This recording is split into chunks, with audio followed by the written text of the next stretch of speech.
Ang grade 6 student na si Shimei nagkamit ng 7 medalya. Ang Most Self-Reliant Award with honors, 2 medalya para sa pagsasayaw, 2 medalya rin sa table tennis at Athlete of the Year.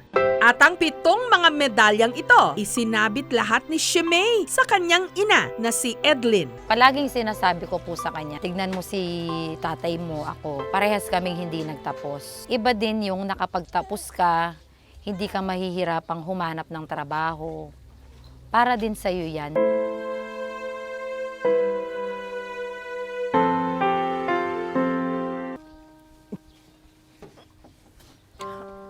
Walang makaka-describe dun sa ang sarap para sa isang magulang na ibalik yung medalya. Isa pa sa hindi napigilang umiyak sa kanilang graduation, ang second honor ng batch, ang uniko iho na si George. At lahat din ng kanyang 7 mga medalya, isinabit niya sa kanyang inang, si SP. Yung host po, sabi niya po, hindi pa po tapos yung program, sasabi pa po daw yung medal sa mga nanay. Nashock po kami, bakit mayroong ganun. Para pong nararamdaman ko na, ay, iiyak ako dito, iiyak ako. Naisip po na last na lang po ako sasamahan ni Mama sa stage. Kasi po mag-abroad na po siya.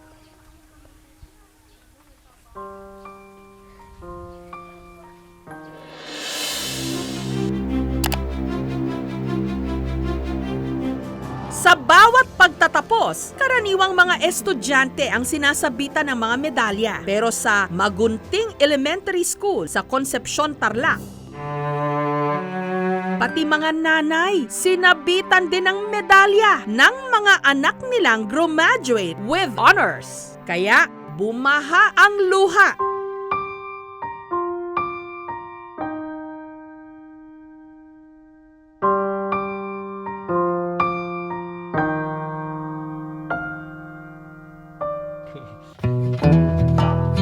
Ang grade 6 student na si Shimei nagkamit ng 7 medalya. Ang Most Self-Reliant Award with honors, 2 medalya para sa pagsasayaw, 2 medalya rin sa table tennis at Athlete of the Year.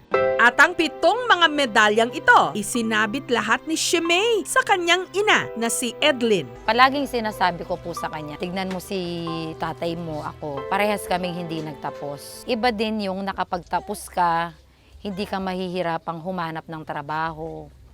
Para din sa'yo yan. Truck driver ang ama ni Shimei, habang manikurista naman si Edlyn. Tapos po kami dahil hindi rin po sakto yung pang-araw-araw namin gastusin. Ginagawa mo pag wala kang baon? Wala po. Pag minsan po hindi po ako nagre-recess. Humihingi po ako sa classmate ko. Hirap sa pagpapalaki at pagpapaaral ng kanyang mga anak si Edlyn, lalo na kambal ang kanilang mga anak. Nakita nga ng biyenan ko, hindi ko kayang mag-alaga ng 2 sabay na batang maliit. Tinanong nila ako kung okay lang ba sa akin na silang mag-aalaga. Diyan talaga siya nagstay. Pero pagpasok, sa amin siya nagbibihis, natutulog diyan. Pag-araw dito, paggabi doon sa lola. Pero 3 taon nang nakararaan, pumanaw ang Lola Angelina ni Shimei, kaya bumalik na lang si Shimei sa poder ng kanyang ina. Kaya siguro pag minsan yung pagdating doon sa paglalambing, madalang ko lang maramdaman.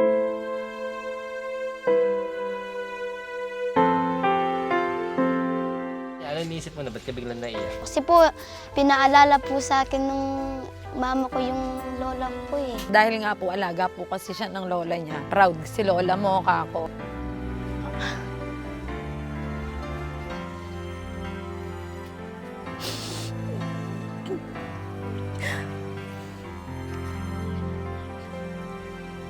Kasi kahit sinong magulang ang makakaranas siguro nung, oo, kahit hindi medalya, kahit walang medalya, walang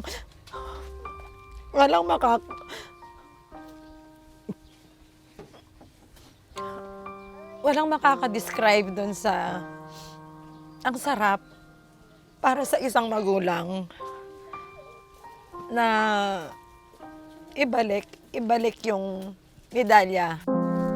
Sa araw na ito, binisita ni na Shimei ang puntod ng kanyang lola.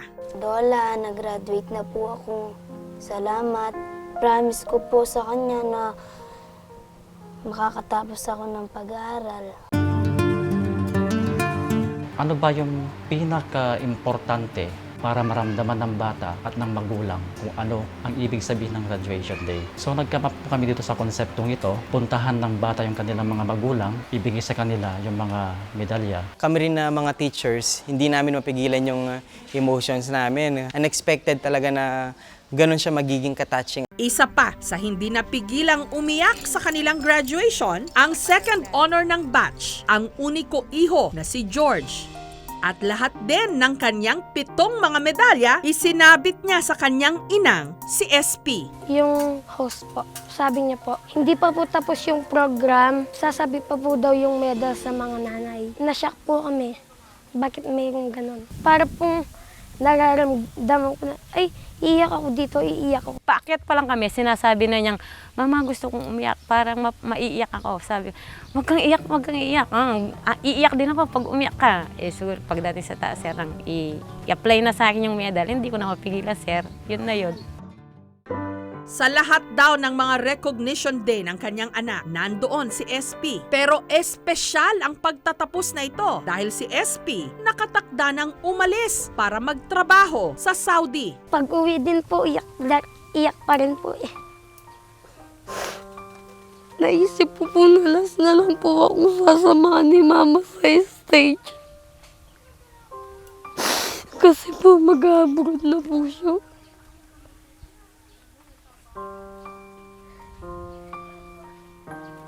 Hahanin ko po yung maraming pera kung wala naman po akong mami. Tinatanong niya sa akin kung pwede pa daw akong umatras.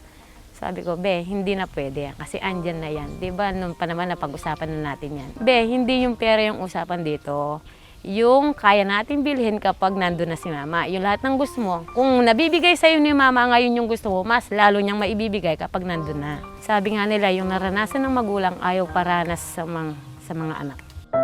Bago umalis ang kanyang mami, may pabaon si George. Maraming salamat po sa pag-aalaga sa akin kahit na po ako ay makulit, magulo at pasaway. Sana po mapatawad mo po ako sa aking mga kasalanan. Alam ko po na hindi ka dapat mag-iibang bansa. Kaya mo lang po to gagawin para sa akin. I love you. Mahal na mahal ko po kayo. Mag-ingat po kayo lagi. I love you. Thank you po. Thank you. Sana maging mabait ka, Bea, kahit wala ako dito. Ingatan mo yung sarili mo. Isipin mo, andito lang si Mama para sa'yo. Pag-aaral, huwag pabayaan. Yun lang ang maipamamana ko sa'yo. Alam mo naman kung hanggang saan lang ako kung nag-aaral. Kaya ikaw dapat magpursige ka. Para naman kahit ano, lalong mas maging ang buhay mo pag nakatapos ka ng pag-aaral, Be. I love you, Be.